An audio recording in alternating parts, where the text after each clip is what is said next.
Browns players bury fans who cheered after Deshaun Watson tore his Achilles.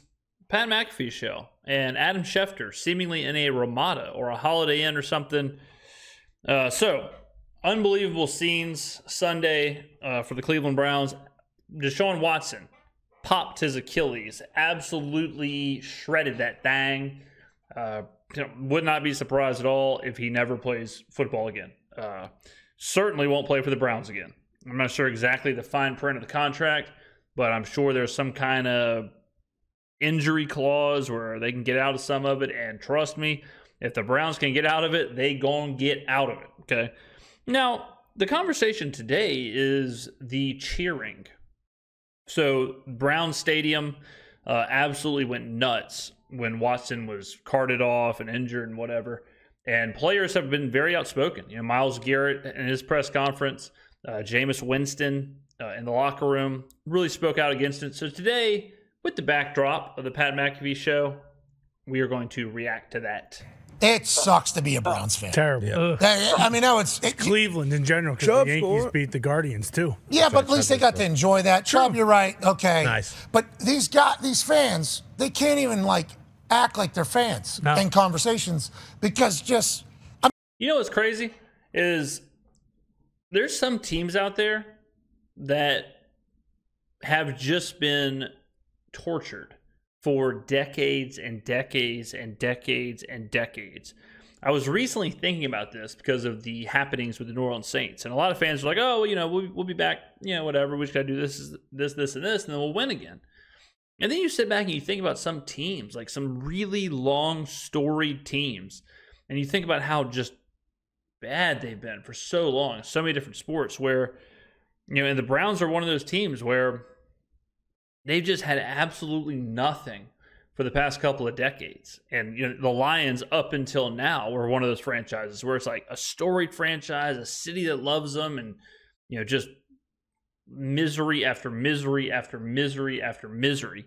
And you think about some people who are like, you know, 20 years old at the time, and then all of a sudden 30, 40 years of misery goes by, and you're like, you think about that, you're talking about like a 60-year-old, you know, like think about the age of some of these fans year in and year out to see this. And man, for the Browns fans to not only have to deal with the Watson trade, not only do they have to suffer the trade of how bad the trade is, but then they have to suffer the ridicule of this guy being the quarterback, this guy being the face of the franchise, and have to kind of dance around rooting for your team when you think perhaps the quarterback of said team, the highest paid player in said team's franchise history, a player who you gave up everything to acquire, may be a bit of a scumbag. Like that is a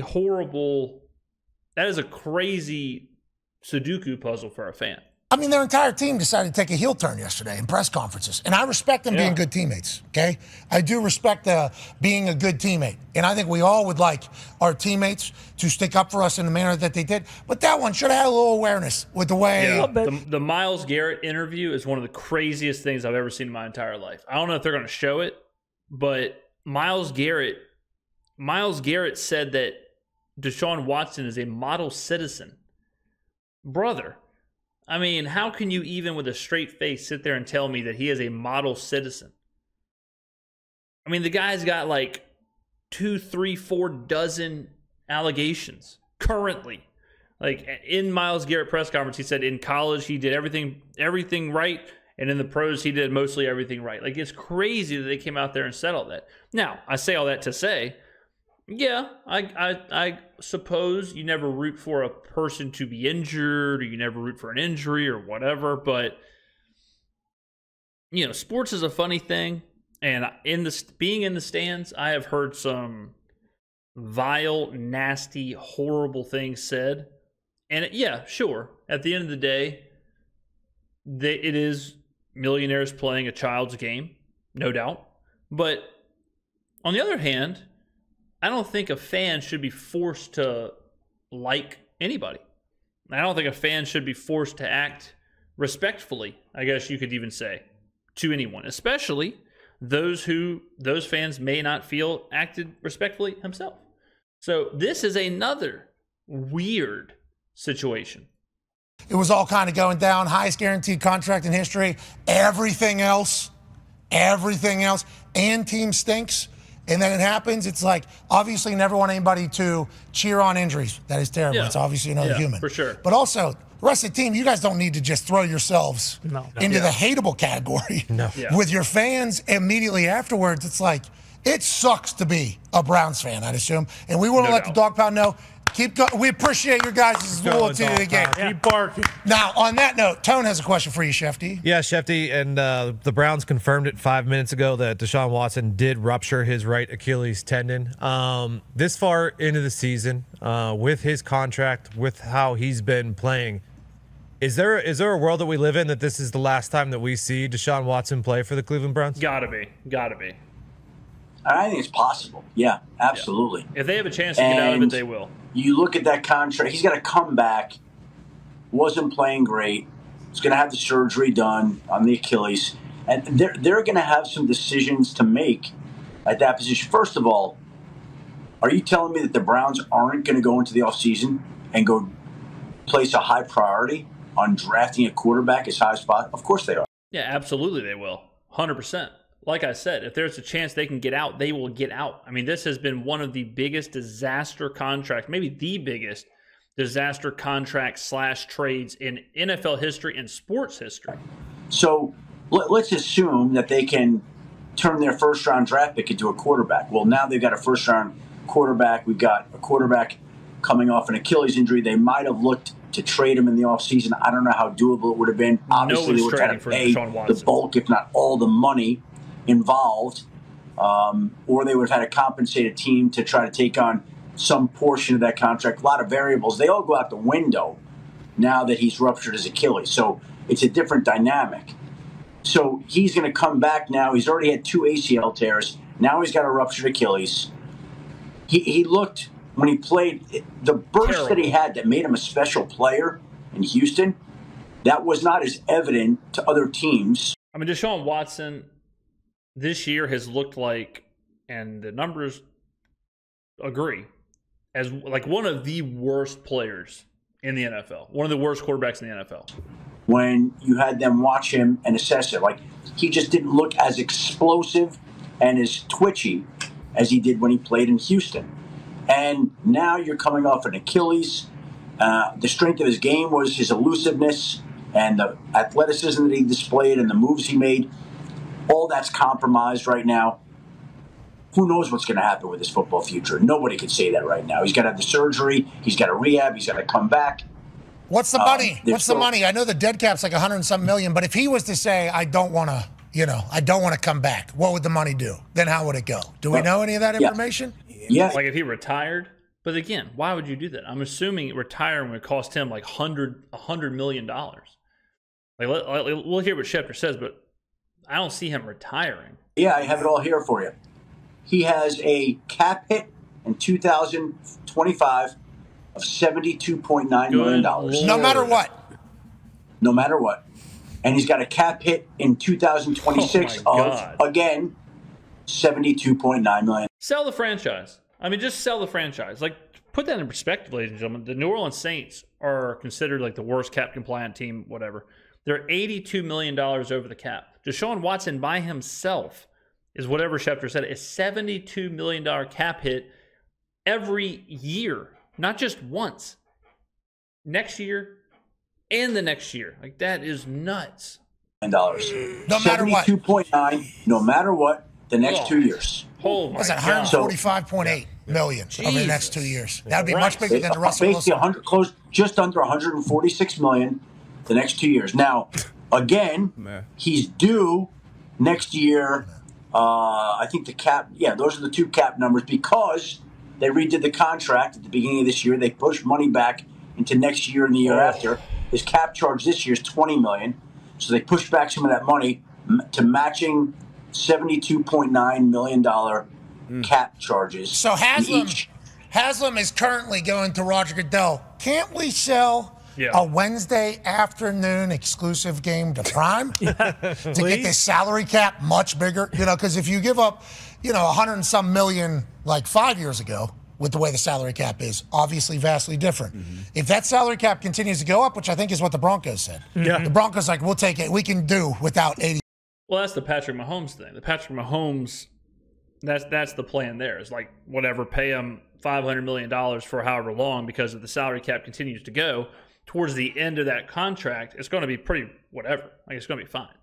That's why you see a lot of these contracts that are like 8-year, 10-year contracts. That's the assumption, is that the TV deals and the salary cap is just going to keep going. Thus, what is $30 million this year, what is $40 million this year, is not going to be $40 million in 6-7 years, which, yeah, it makes total sense. $83 million over the next 2 years.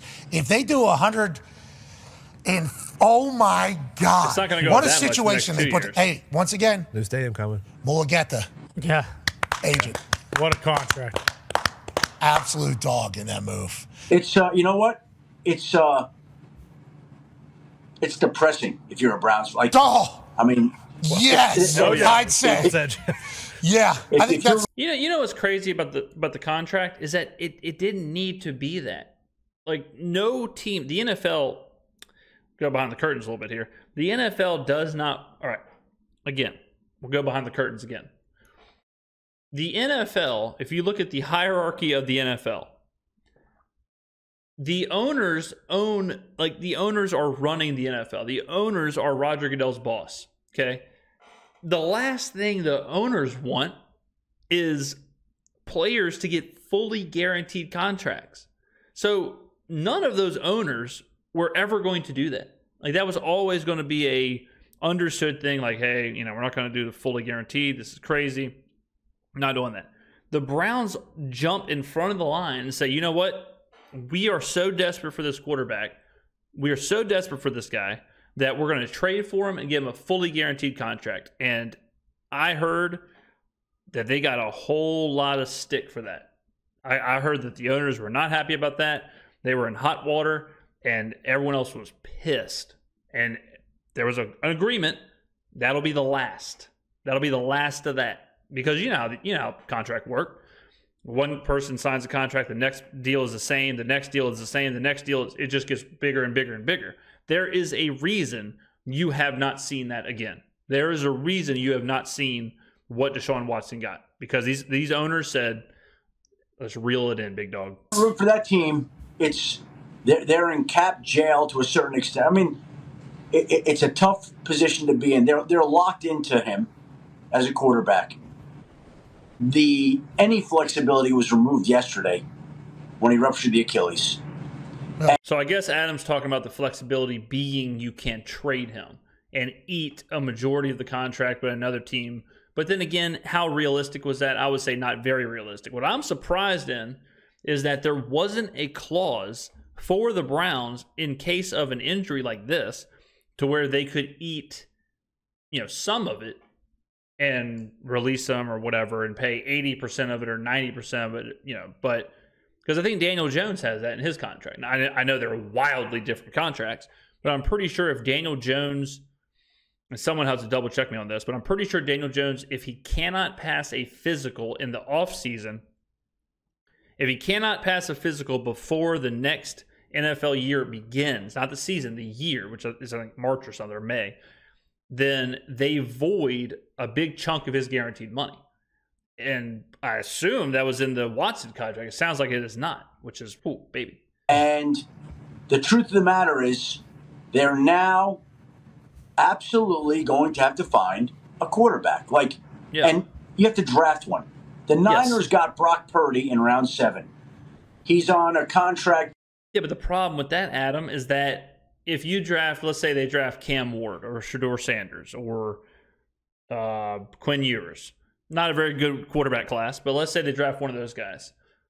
Well, what happens if they ball out and they're looking for a new contract, they're looking to get paid like we've seen a bunch of other quarterbacks do, and before their rookie contract is up, they're not going to be able to do it. They're not going to be able to be paying Deshaun Watson $70-something million cap hit a year and then also pay a young quarterback. Like, the year's kind of what I would do if I was Cleveland is I would say, look, we might as well take whoever, Travis Hunter or Will Campbell or whatever other player you like, and say, let's just take them and then and play DTR or play Jameis or whatever. And then in a year or 2 years, when we're a little closer to being done with this Watson thing, then we'll draft a quarterback. That's how I would do it. That was able to help them out in so many other ways because he wasn't making what everybody else was. So now the Browns have to find a quarterback where his entire contract, last pick, his entire contract is going to be considerably less than they're going to be paying Deshaun Watson next year. Yeah. Because they got Joe Flacco for $4.5 million. They had one. We got Joe Flacco for $4.5 million. And now, obviously, we have the best backup in the entire NFL because AR, okay, let's go. I mean, this is when you really go, I mean, like I said, and Adam just kind of laid it out there too. You can't take a Shedeur Sanders, a Cam Ward, whoever, because the lifetime of their contract isn't small enough to balance out what you're paying Deshaun.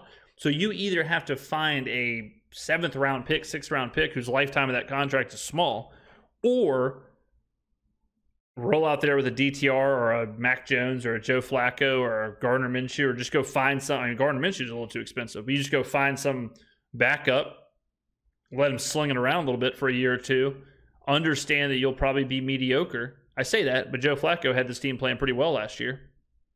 Do you go back and just get Flacco? But then again, it's like now you're kind of lost the leverage. Like, that might be too expensive. So, I mean, you got to really get creative, and this is not a front office who has proven that they could do anything creative. Oh, AR. Keep it rolling. Good. Let's go. Yeah. There was some good there win. was some high, there was some great, there was that, and then there was a win against the Miami Dolphins, which is another great conversation piece about quarterback.